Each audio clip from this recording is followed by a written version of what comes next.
Hoş geldin, Mehmet. Welcome, everybody. We're delighted to welcome the Cypriot writer Mehmet Yashin to the University of Michigan. Mehmet Yashin is the first writer from Cyprus to talk at the university.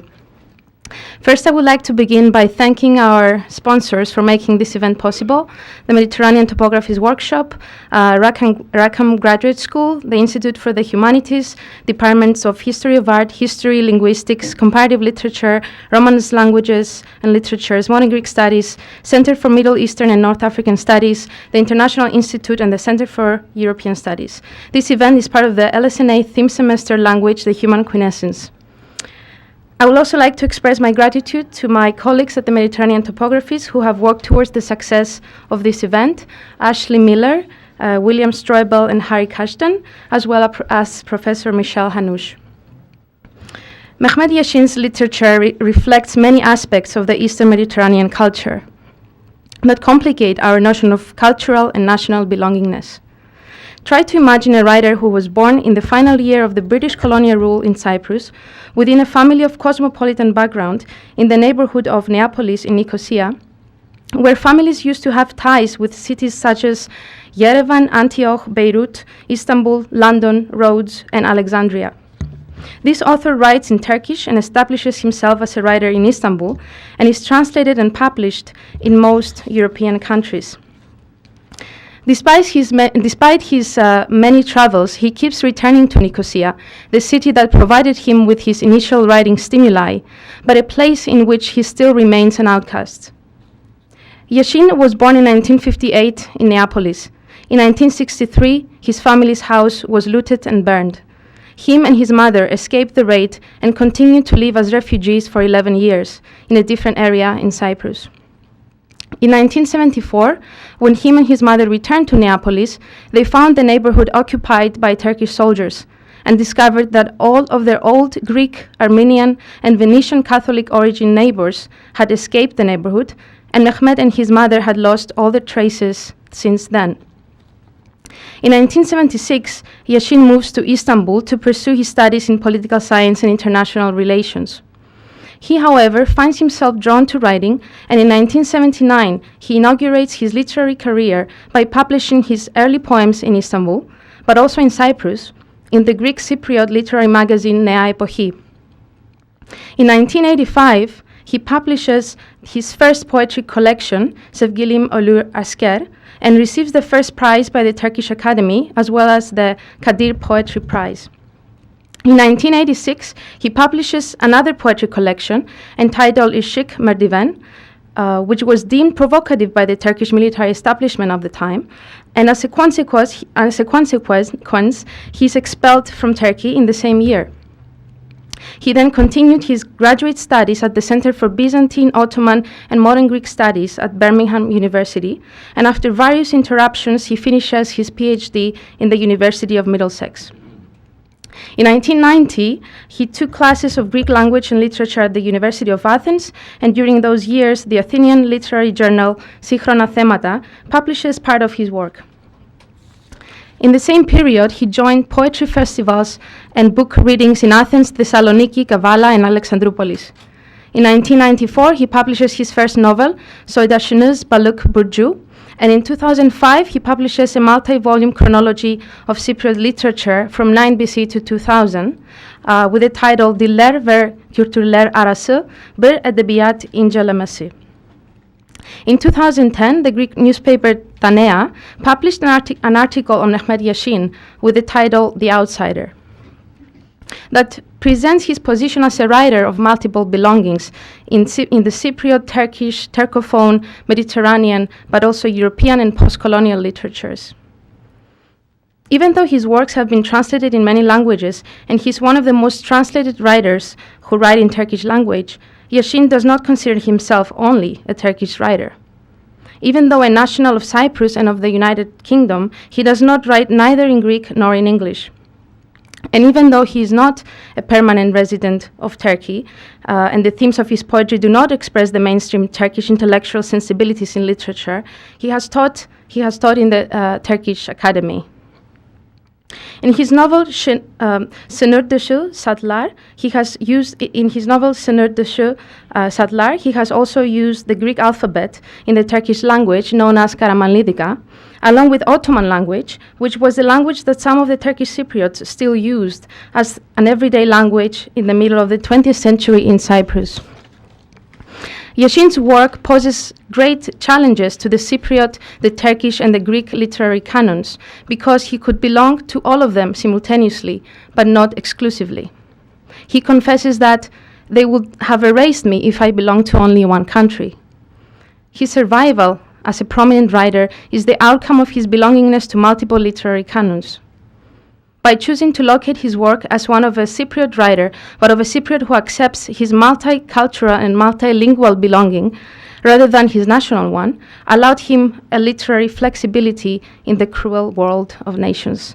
Please join me in welcoming Mehmet Yashin.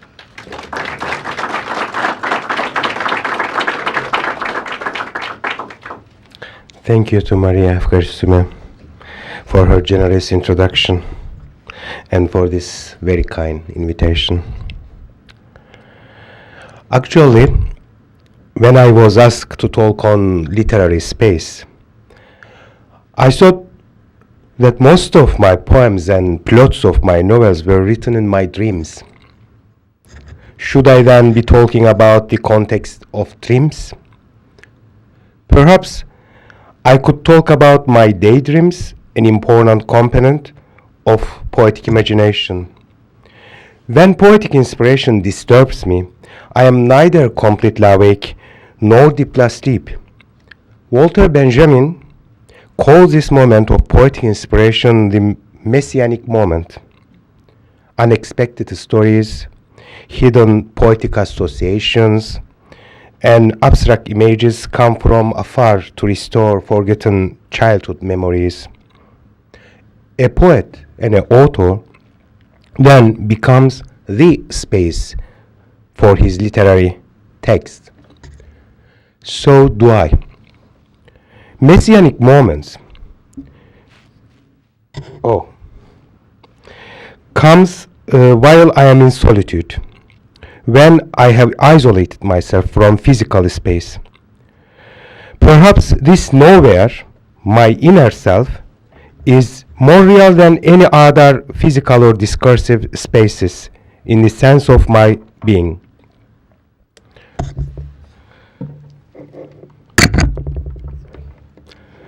Sometimes, without my awareness, I wake up in an imaginary space somewhere that combines different countries, cities, and houses in which I have lived in different periods of my life. Do I feel in this way that I am not divided into many different pieces in a world that divides, defines, and classifies everything according to the expectations of political, social, and national systems of knowledge?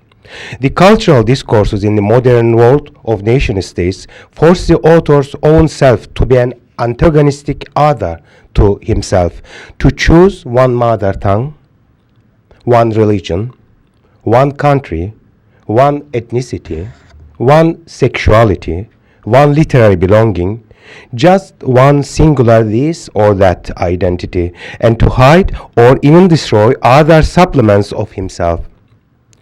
But if I turn to my dream, the time, language, objects, landscapes, the people in my life and feelings get mixed up each other as they keep changing in this undefined dreamy space. I wrote some verses many years ago about that phenomenon, which you can see, and I confused a little bit earlier. This is a PowerPoint. Some of them, the dreams, go back to childhood. The war hasn't broken out. My mothers are still living. And all the people I know haven't yet left the land. These dreams hark back to a distant time beyond memory. Then suddenly I am flying somewhere in my sleep. Flying, I am flying, but I can't tell where I am, which city, which room, or which bed. Should I lie on my right or on my left? And whose dream language should I use when I answer their questions? As I start taking notes for my talk on the Mediterranean as a literary space, an image spontaneously appeared on my mind. An enormously big and bright blue butterfly. I think it must have flown from one of my experiences in poetry writing. I remember that I dreamt of my mother turning into a blue butterfly. She was very real, flying around my bed, round and round, without saying a word. She told me not to be sad that she has to pass away. Then the butterfly, I mean my mother, had disappeared. I am not sure now if I dreamt it in Greek, because butterfly is a metaphor of soul, psyche in Greek. And although my Greek is poor, I sometimes find myself speaking in Greek in my dreams. I didn't tell this blue butterfly story to anyone, and I didn't write exactly what I had dreamed of. I woke up alone in a small room in the old flat of my late paternal grandmother in Istanbul, and I wrote the following verses. Which death is that, mother? You will be roses and jasmine in our garden. When I wake up, I'll find the flowers watered. And they'll ask, who was it? Then I find dockyard books around. I'll know that you are in the green Morris armchair, wearing your butterfly glasses. But no one else will know. While I was writing this poem in Istanbul, I kept imagining our garden in Nicosia, in the Neapolis neighborhood.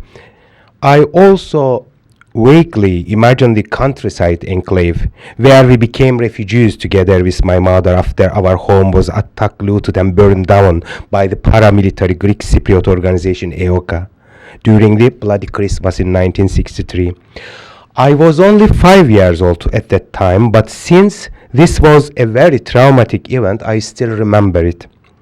Some of my family members were killed. My aunts and my grandmother became war prisoners at Kiko Monastery. Soon after I wrote this poem, I learned that my mother had cancer, and in a few months she died in our Neapolis home.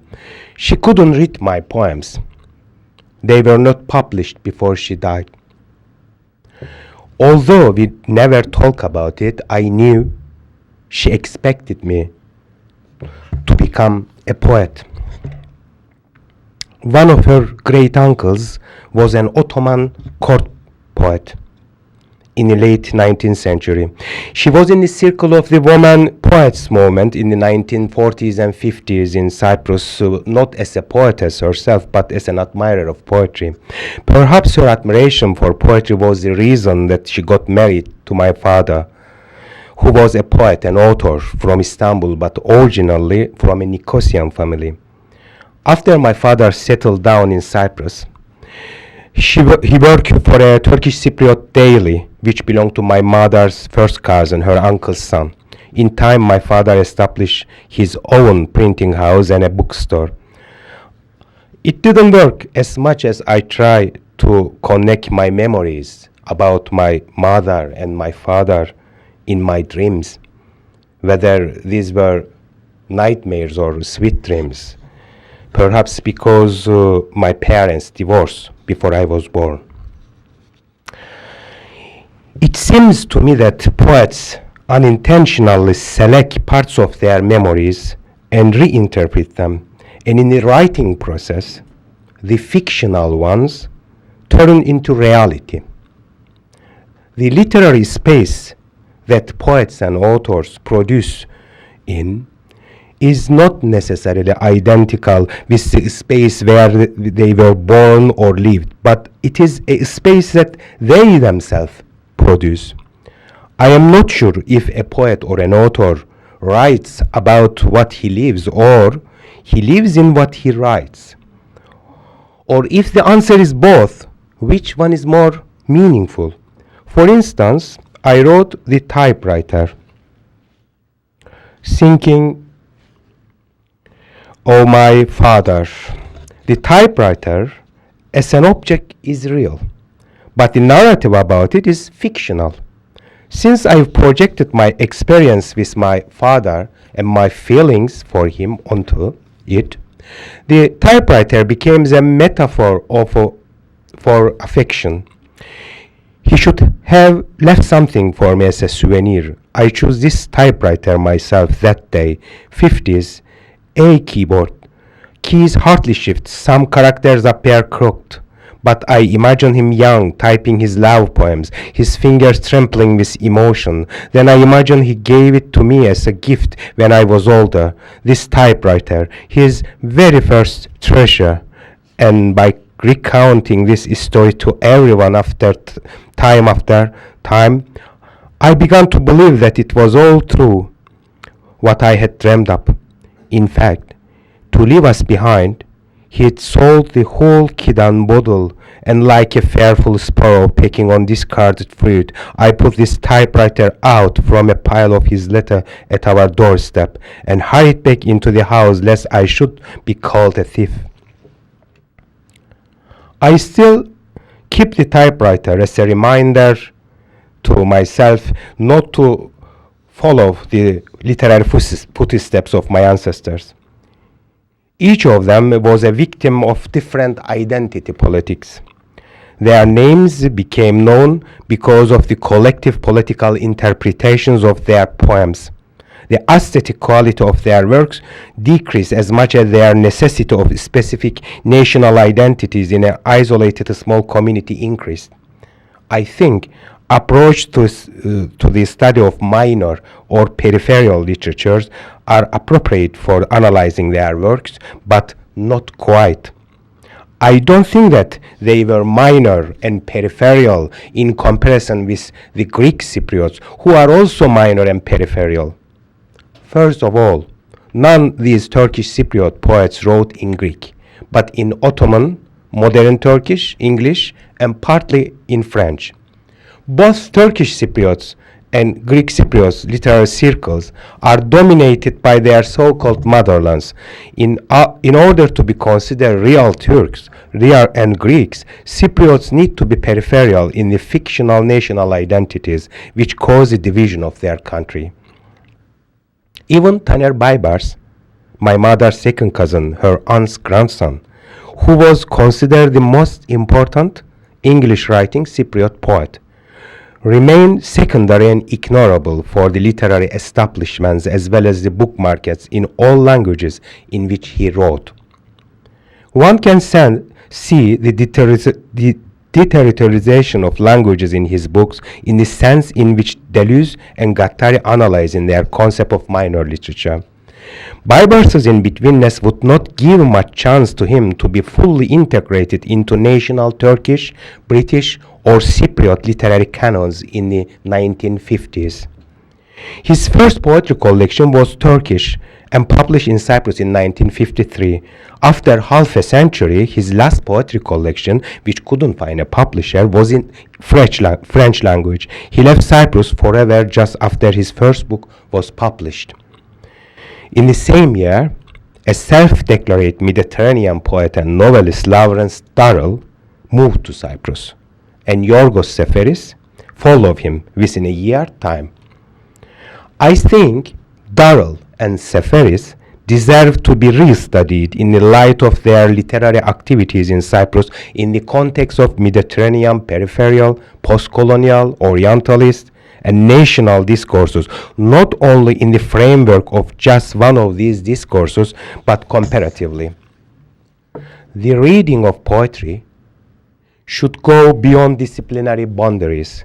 A poetry collection can be analyzed on many different layers without being reduced to a singular academic discipline. Observing my students as visiting lecturer at different universities in London, Nicosia, and Istanbul, I am amazed how different literary theories casts spells on them more than poetry and literature itself. They are usually not interested in novels for aesthetic enjoyment, nor to explore new ideas and styles, but to adapt it to a certain discourse which already exists in their mind as a pretext.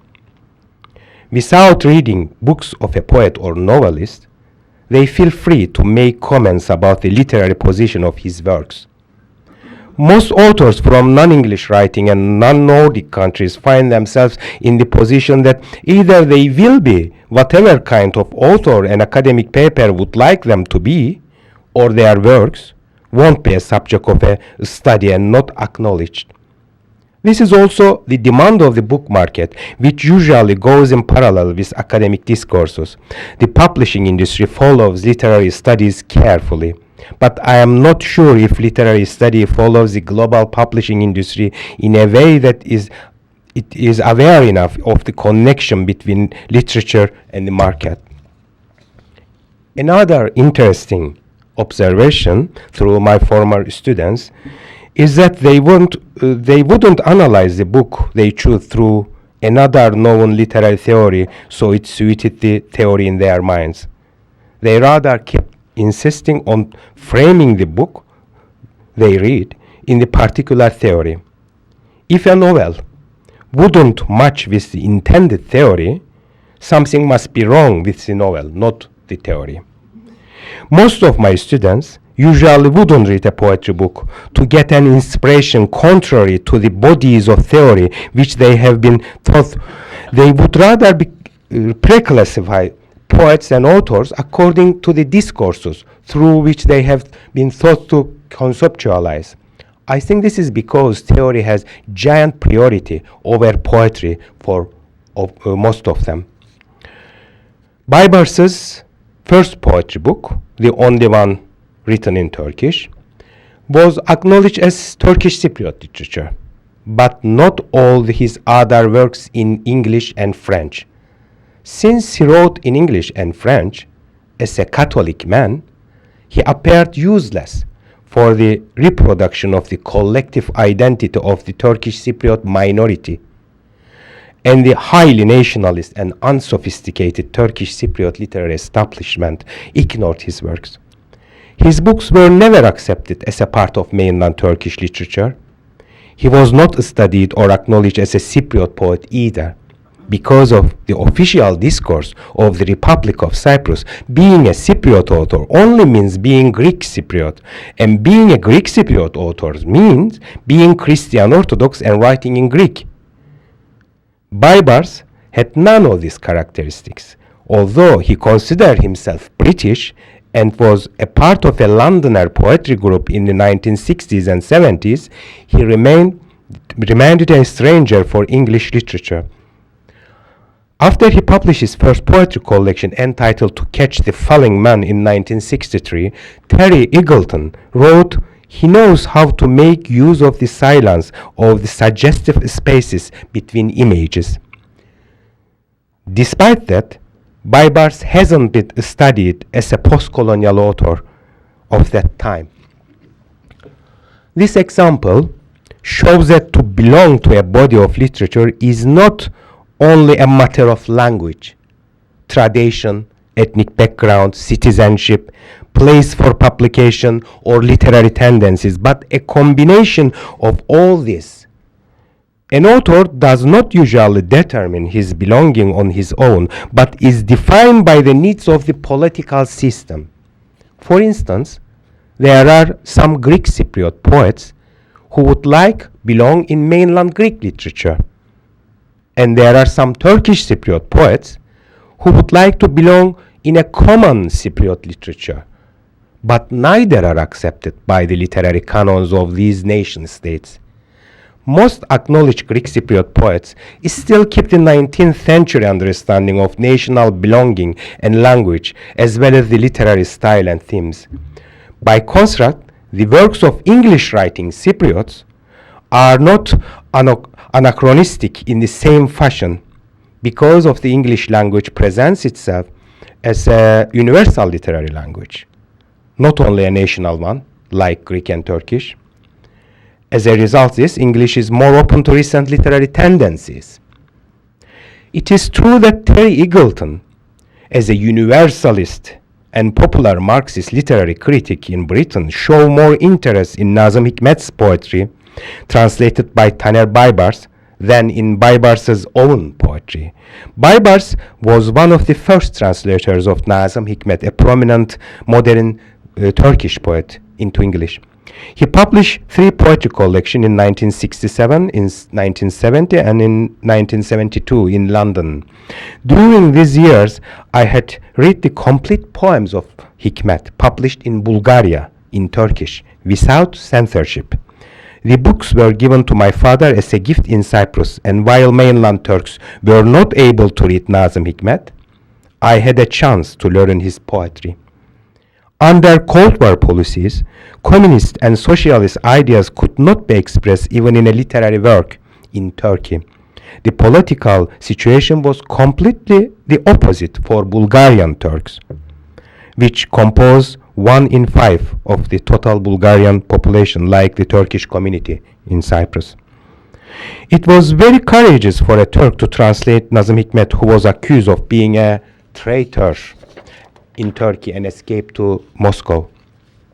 Since Baybars was not from Turkey and had no expectations from the Turkish literary establishment, he actualized that translations.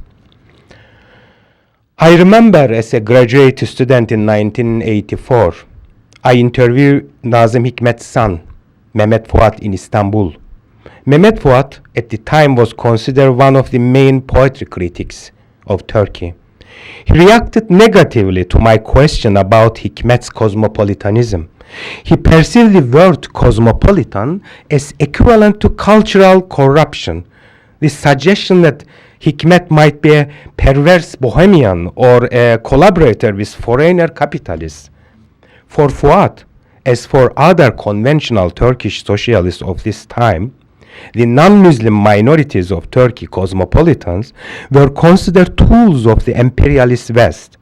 Nazım Hikmet's poems are not clean from this kind of socialist and third world nationalist interpretations.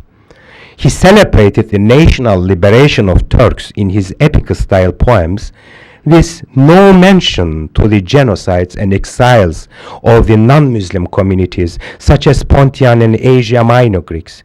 He said nothing about what happened to the Armenian people during the First World War and their extermination by the Young Turks.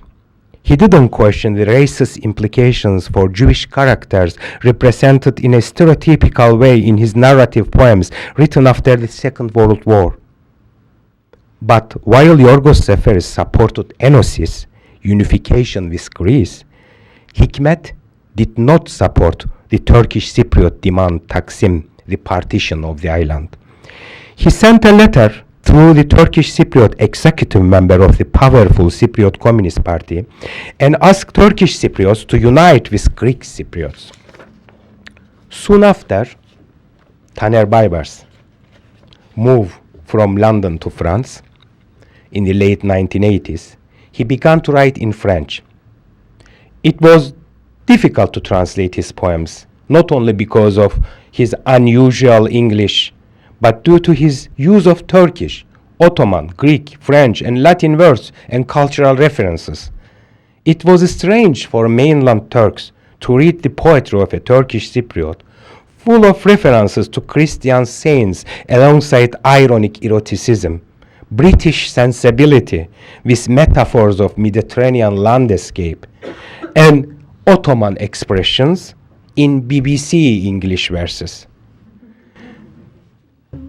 Eventually, no one else, but I had to translate and introduce him to Turkey in 1997 to prove to the literary establishment the cosmopolitans like me are also rooted. Because, as I wrote in one of my poems, I was often unsure in which language to shed tears. The life I live wasn't foreign, but one of translation. My mother tongue one thing, my motherland another, and I again altogether different. Even in those days of blackouts, it became obvious I could never be a poet of any country because I belong to a minority, and freedom is still a little word, uneasy in any nation's lexicon. One of my other questions to Mehmet Fuat in the interview was about the literatures of Ottoman Turkish origin communities living in almost all the Balkan countries as well as in Cyprus. He didn't know much about those minorities, and he added off the record that I shouldn't spend my time on secondary poets. A decade after this conversation, Fuat became my editor, and along with my poetry collections, he published my essays critical of modernist and nationalist literary tendencies and discourses in Turkey. My writing was an attempt to denationalize the literature in the Turkish language, and I suggested the term of Turkophone literature rather than the existing term of the literature of Turks. Although Mehmet Fuat did not agree with me, he still replied the harsh critics of my opinion in 1995 by saying Yashin made Turkish literature consider what it wouldn't consider. But thinking of a problematic issue does not always result in change. It was not strange that the literary establishment in Turkey didn't know much about the modern Turkish language literatures of Cyprus, Bulgaria, and ex-Yugoslavian countries. The literatures of Turkish Jews, Armenians, and Greeks, and their vital contributions during the foundation of modern Turkish language literature was also concealed and glossed over as well. Officially, modern Turkish literature emerged with the works of the mid of the 19th century. These works were written in the Arabic alphabet by Ottoman Muslim authors. But as a matter of fact, modern Turkish literature could go back to the mid of 18th century, when Turkish language works were written in the Armenian and Greek alphabets by Armenian and Greek Ottomans. Nationalism in literature is not always aggressive. It has, in more sophisticated ways, transformed mainstream Turkish writing. Turkish literature has considered what it wouldn't have, and now it is not against Armenians, Greeks, and Jews. On the contrary, it laments that they have disappeared from Turkey. They are remembered with a nostalgic taste in the works of post-1980s Turkish literature. I need to say, my works shouldn't be confused with this lamentation and melancholy for the old cosmopolitan Istanbul or the idea of the lost Levant, which is fashionable in Turkey. I shouldn't also be confused with the bicommunalist poetry of Cypriots that cries for the good old days of coexistence. I can't share these Turkish and Cypriot literary tendencies, not only because they are cliché, but also because they reproduce nationalisms by default.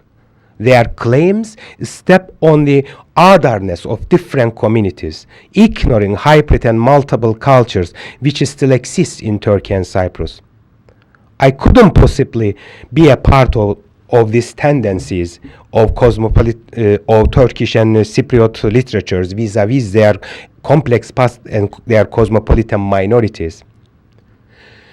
Because I myself, from that background, as it reflects in my literary works. Indeed, my experience of living in some sort of purgatory-like in-betweenness is reflected in my works that include some ghostly characters or apparitions living in ghostly spaces. In The Hours of Deportation, one of my novels, the place of the narrative could be anywhere in our world or in the world of the afterlife.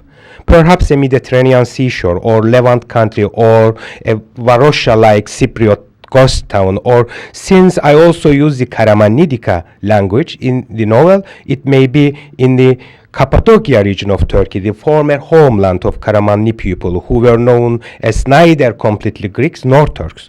The characters of the novel remain ghosts, and the tales they are telling imply an afterlife. However, the narrative takes place neither in heaven nor in hell, but in purgatory, in an underground shelter or a prison, perhaps in some sort of buffer zone. Literary space relates on the language of the souls and to images of consciousness.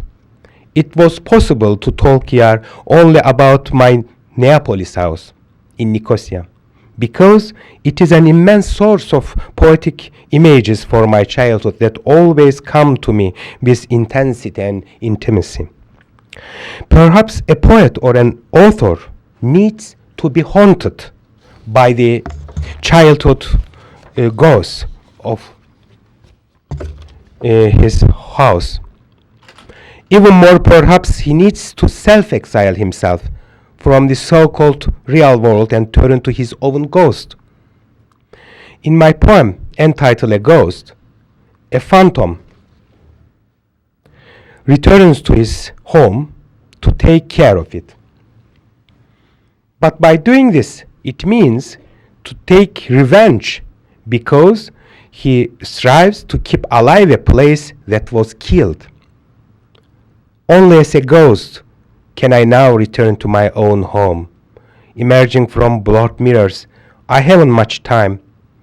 I threw the windows open in pitch dark starlight. The avenging angels of this polyglot house was silence. Make everyone who enters it promise to write against wars, against everything jingoes, even tongues. Sprinkle the ant killer around like enchanted words. And I am off again. No one has even seen me.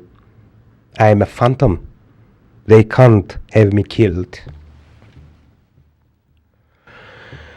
But let's return to another haunted place, the flat of my grandmother, my father's childhood home in Istanbul, where I dreamt of the big blue butterfly. It is located in the old Istanbul, not far from Fanar, where the seat of Ecumenical Greek Orthodox Patriarch is located. Sorry.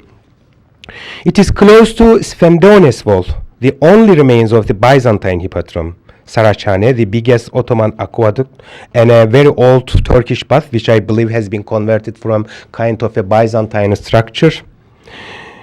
They are all nearby and all in an uncanny position. When I was living there, people would drink and having sex here and there in dark nights. One side of the street goes to the Golden Horn, and the other side, where I prefer to take walks, goes to the Marmara Sea, passing through parks where granite Byzantine lions still eats cows, lots of kitsch modern shopping centers, bars, and a small mosque sides by sides, till the square of Armenian taverns, and then the port.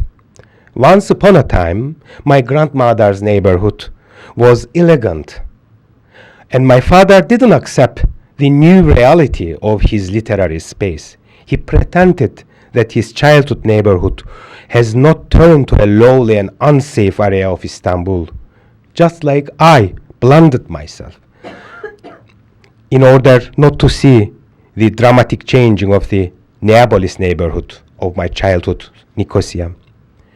My father returned to his mother's flat after he retired, and he wrote his memoirs about his life in Cyprus. The physical distance from the space of the island brought him to the space of his memoirs in the island. Phantom-like poetic images can fly very fast, without any interruption to their own space, regardless of the author's place of writing. Besides, ghosts don't like the graveyards, but the houses where they once lived in intimacy.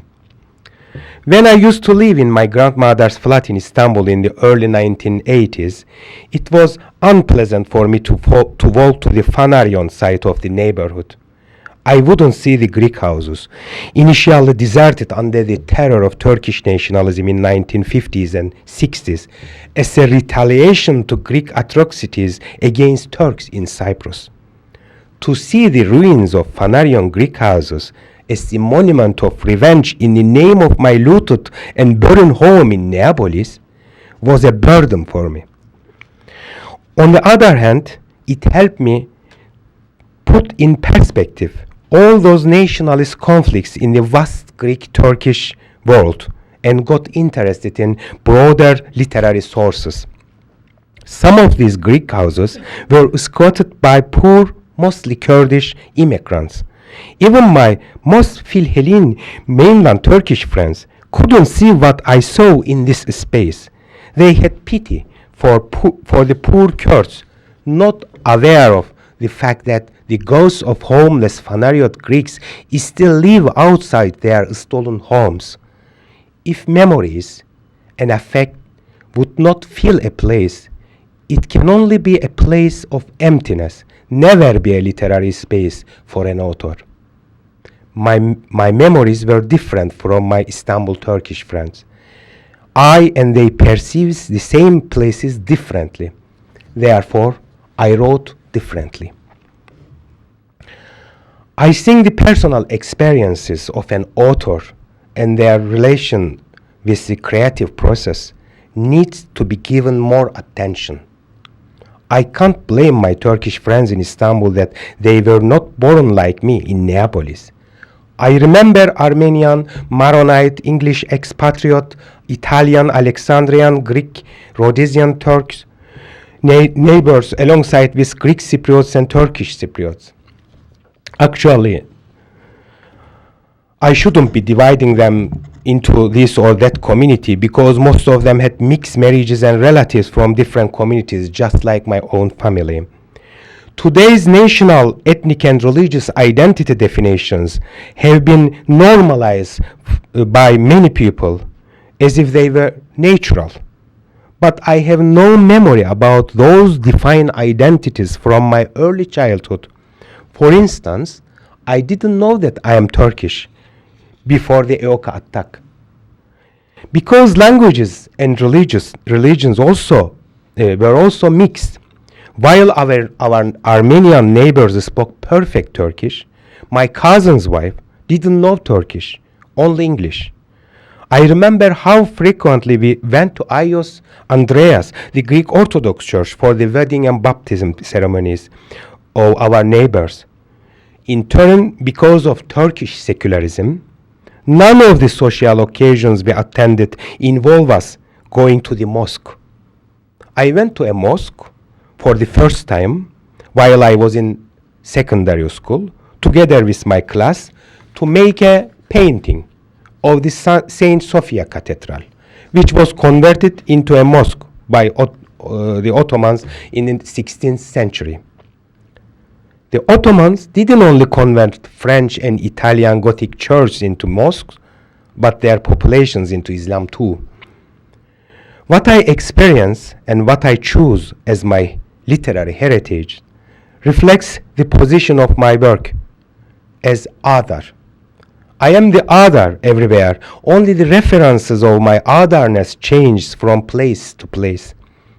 As you know, being other isn't identical with the concept of marginal, minor, or outsider. The literary system has a complex and multiple dynamism. A minor can be major and a peripheral author central in different levels of the system. Being an outsider doesn't mean that you are not in the literary system. After many years have passed, I realized that the ghostly existence of my literary works in Cyprus and Turkey makes them more genuine and therefore more powerful. When my first poetry book was banned after the military coup in Turkey and I was subjected to oppression and censorship and then deported from Turkey in 1986, I left Istanbul for London and I dedicated a poem to one of my Phanariot Istanbul Greek friends, saying, "A native stranger here, a stranger native there, child dangling his feet by drifting waters, There is nowhere a homeland for you or for me. Child dangling his feet by drifting waters. I run through surrounding streets, 60 crescenting sweets in my hand, running, running. Believe me, one grows up more beautiful, defeated by the world. We froze, face to face, two men of white marble upholding the portals. If we leave, this city will fall. If we stay, we should stay, we say, but the bollards knows us both, though the ships don't. They go past our toes, blowing screams of smoke. Seagulls fly in vain. The cosmopolitan and hybrid cultural sources, supposedly one of the distinctive elements of Mediterranean literary discourse, have almost been defeated. It's as if they have disappeared in Eastern Mediterranean cities in the name of some other literary theories, such as national, post-colonial, and third world literatures. I am aware how limited and problematic Lawrence Darrell's reference to Levantine cosmopolitanism was. For me, however, the term cosmopolitanism is simply a reference to the people of my childhood neighborhood, Neapolis, and their daily lifestyle. It is understood by Lawrence Darrell's letters that Yorgos Seferis contacted him before he arrived to Cyprus. Indeed, Seferis preferred to be in the circle of Darrell-like famous Western authors rather than in the circles of local Greek Cypriot literary personalities. In 1955, he published a collection of poems in this island entitled Cyprus, Imorologia Katastromatos. It is true that some Greek Cypriot artists were inspired by Seferis, but he didn't consider himself as equal with the local artists and authors. He gives an impression that he considered them lower than himself, and he didn't pay much attention to them. His attitude of superiority vis-à-vis Cypriots was no less than that of Darrell.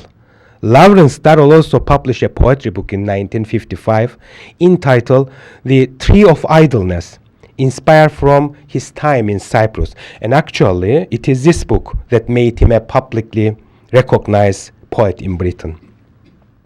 Obviously, Yorgos Seferis needed to recover from the Megali catastrophe's devastating effects on his life, and Cyprus was an ideological promise, at least some kind of a healing space for Greeks and for Hellenism. He was interested in this mythological island, its Homeric sea and nature, and its ancient Greek gods. Real Greek Cypriots and their daily life would irritate his elitist and imaginary Hellenism. If we look at the photographs taken by Seferis while he was in Cyprus, we can see what he wouldn't want to see. There are no photographs of non-Greek people and architecture, particularly no mosques and Turkish Cypriot folk.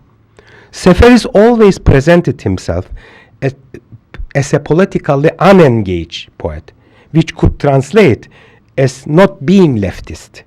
Since Seferis did not think of national matters as political, he could argue that he was above and beyond issues related to politics. But his supposed disconnection with politics was interrupted when he became politically active for Cyprus. He lobbied for Enosis and Eoka. Like most modern Greek poets, he adopted Eurocentric ideas from the West and orientalized his eastern neighbors, such as the Turks. He pretended to himself, perhaps more than he pretended to Westerners, that he had no connection to Turkish Muslim culture, as if he was not born and grew up in Asia Minor. The problem is that today, Cyprus seems more Western and Northern than Greece in its social, economic, administrative, educational structure, as well as political and cultural connections. For this reason, the mainland Greek and Turkish intellectuals have a quite complex relation to both Greek Cypriots and Turkish Cypriots. On the one hand, they assume that Cyprus is peripheral and minor and must be in a lower hierarchical rank, but on the other hand, they find the island more Europeanized than themselves. One can observe this uncomfortable relation to Cyprus even in the work of Seferis. On the one hand, he was against British colonial rule, and on the other hand, he admired the Western influence on the island because as a result of it, Cypriots became more European, which Seferis would like to be as a Greek man, originally from a coastal town of Anatolia, meaning the east. Dominant and dominated spaces in literary system have many aspects in their relations. A literary work that originated from a dominated literature can emerge within the central position in the hierarchy. It may create a new understanding, influence the established literature, and cause it to change. Because of the language tie with Greek and Turkish, Cyprus may be thought of as a peripheral area within larger spaces. And it can be compared with Belgium, Switzerland, and Austria in the context of their relations to the German and French languages.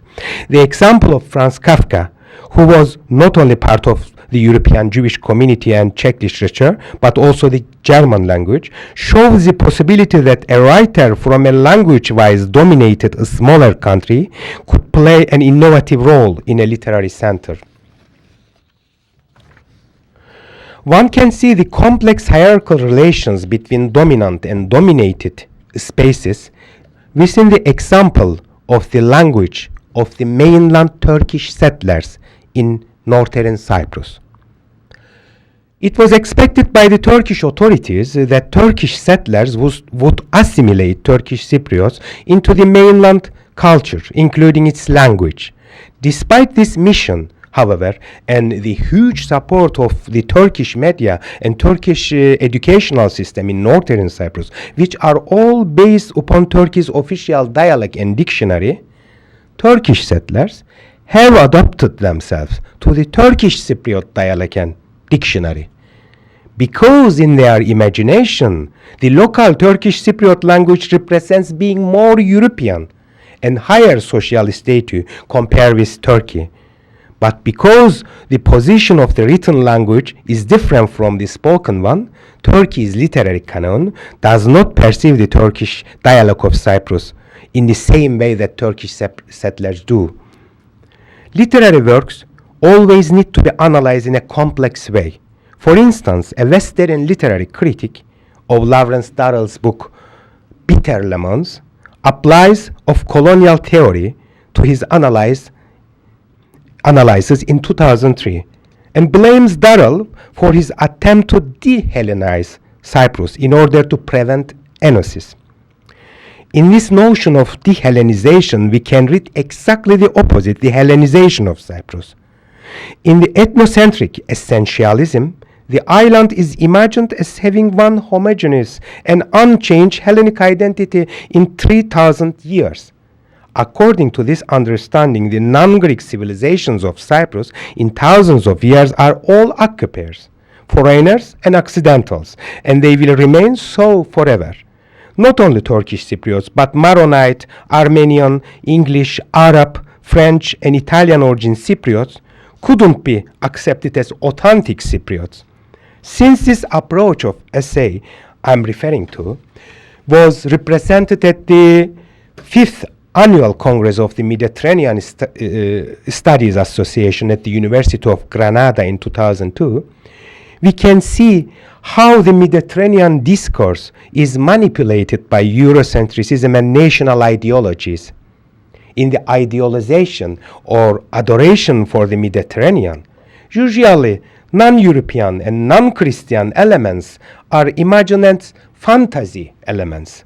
It seems that the notion of Mediterranean literature is considered the secondary best alternative to being incorporated into the Western literary canon. Therefore, as a marketing strategy, an Egyptian author could choose to work around the idea of Mediterranean literature rather than Middle Eastern, Islamic, and Third World literature. He could then have more chance to enter the international book market. The critic of Darrell, that I previously mentioned, argues that Darrell emphasized the Levant connection of Cyprus and its Gothic architecture too much. He also says that Darrell wrote that Cyprus is more eastern than its landscape suggests in order to spiritually move the island closer to Turkey. Additionally, the author argues that Darrell labeled the anti-colonialist liberation struggle of EOKA as a terrorist one. I think that the author of this essay did not take enough time to research whether Darrell's points reflected some kind of reality or not. My question is, how could we reinterpret Lawrence Darrell's points without reproducing a colonial agenda? My poem, Fox Hunting, I think challenges such interpretation of the context of post-colonial theory. The poem begins in English. I have not called the EOKA a fascist and racist terror organization, but a national liberator, the name with which they identify themselves. Once EOKA became known as the symbol of liberation, then the idea of liberation was identified with the terror. The hunters are approaching. Oh God, may they never shoot the fox with those guns while the sun is setting. The national liberators who looted even our bedroom, may they never steal our enchanted box as well. Don't you know what a dodger the fox is? Said the voice of the guide. The fox is so selfish, cunning and filthy, can steal the milk from tea, can hide in the eye of a needle, needle, needle. My granny says, children are afraid of blood. If you shoot, we'll look the other way. A prejudiced literary study looks the other way while children get killed. In the paper I refer to, post-colonial theoretical points turn to some sort of religious belief. Since the sacrifice is done in the name of God, in this case post-colonial theory, one could justify massacres, military coup, and all atrocities against others. EOKA was actually involved in the killing of more Greek Cypriots who did not support unification with Greece than British and Turkish Cypriots. Even if the non-Greek communities of the island would be ignored, Greek Cypriots still have a right to be a different kind of Hellenic nation than Greece. It might be even annoying for the writer to know that a sizable proportion of Greek Cypriots were against Enosis too, since the title of his paper is Lawrence Darrell in Cyprus, a Philhellene against Enosis. Insensitive generalization for the sake of any theory can't help us to neither feel nor understand a literary work. I would rather read a study about Darrell, who claims to be a Mediterranean author, considering the fact that he was not born in a Mediterranean country, but he chose to be so. Why did he choose? Were his books successful in representing Mediterranean cultures? Could we compare him to Seferis, who, even though born in an Eastern Mediterranean country, chose to be a Western European? Did ancient Greek myth that both Darrell and Seferis love play more of a role in the founding of modern Greek nationalism or strengthening of Eurocentrism? Discussing the literature of Cyprus is even more of a difficult task, and hence a more challenging one, that of the other Mediterranean islands. Cyprus invites one to rethink existing theories and perhaps create new approaches to analyze literary works. It is because the literatures of the island have always been more complex and force one to ask more complex questions. Language and its relation with nationhood is only one aspect of this complexity. The main language of Cyprus is Kypriaga, the Greek dialect of Cyprus, but it is neither an official language nor has it been recognized as a modern literary language. According to some linguistics, Kypriaga has developed under the influence of Italian and Turkish. Its sounds, dictionary, idiomatic words, and grammatical structures make it evident. For instance, while the sound of she alludes to Turkish, the sounds of che alludes Italian, and these sounds do not exist in the mainland version of Greek language. Although Kypriaga is used in the everyday life of Cyprus and recited in traditional literature by Piedarides, folk poets, only modern Greek language is accepted as the official, high, and hence literary language of the island. Apart from modern Greek, Turkish and British English are the other two official languages of Cyprus. Indeed, modern Cypriot literature was taken shape as a trilingual literature in the early 20th century before independence in 1960s.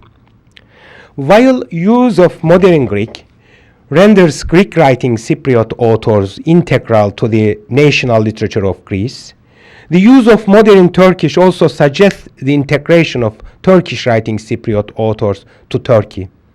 Ironically, some Cypriot scholars claim that the mainland Greek and Turkish languages have played a more manipulative role than the English language on the island. English language literatures has renewed and enriched itself by opening itself to authors from many different nationalities. It is possible to say that English writing Cypriots do not necessarily need to be a part of English cultural identity or British nationhood. In the case of Greek and Turkish writing Cypriots, however, these writers are forced to ideologically incorporate their writing in their respective mainland nations.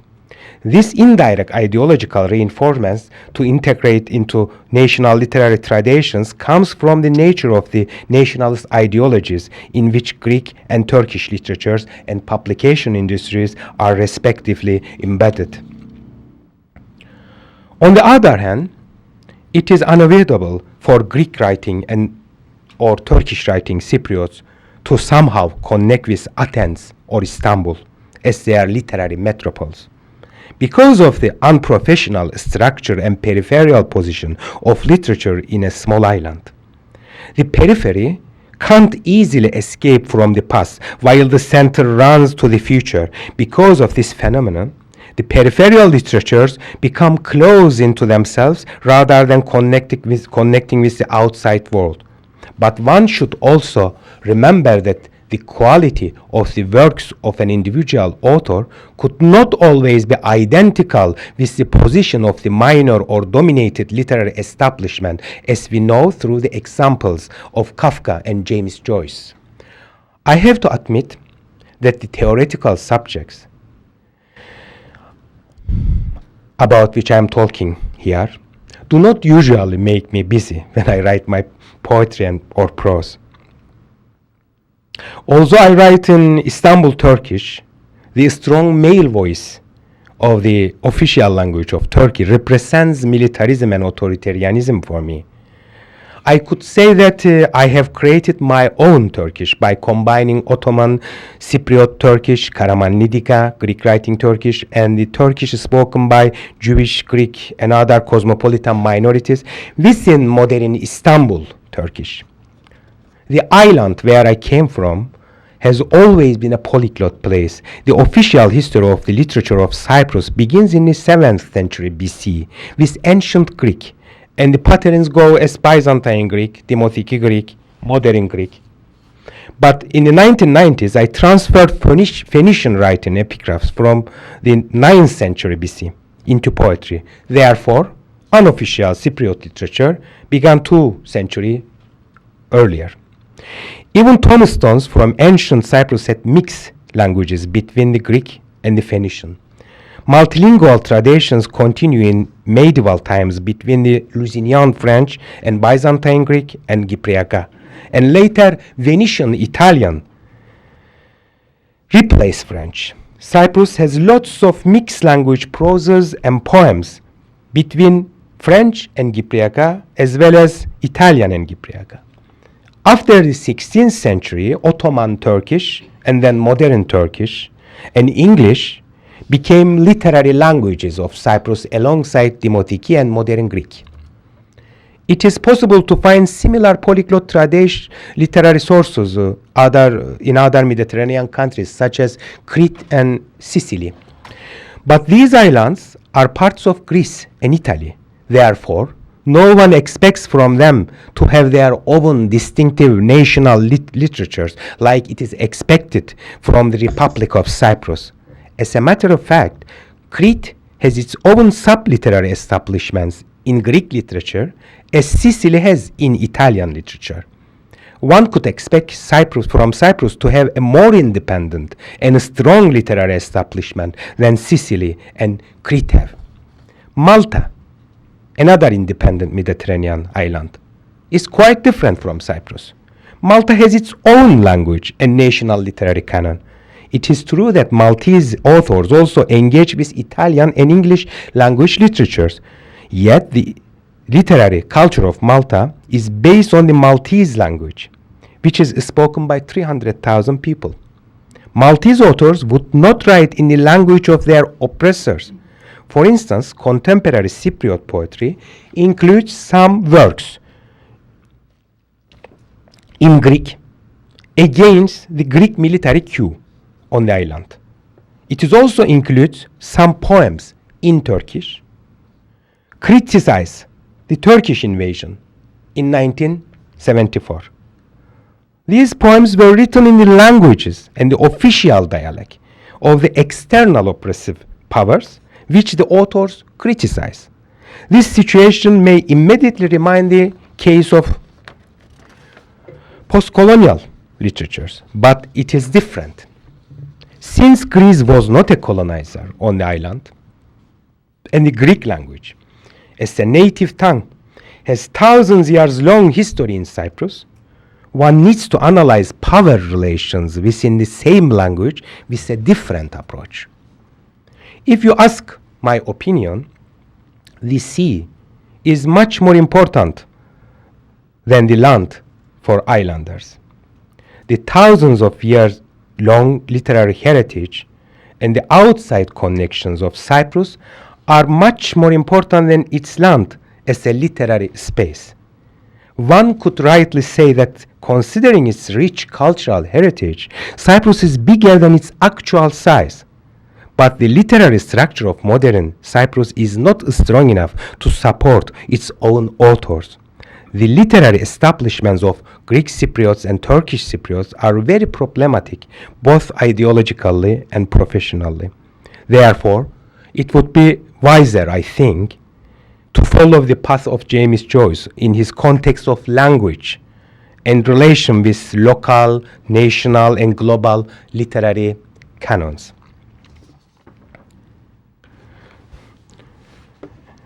I have shared here with you my childhood memories, my experiences as a writer,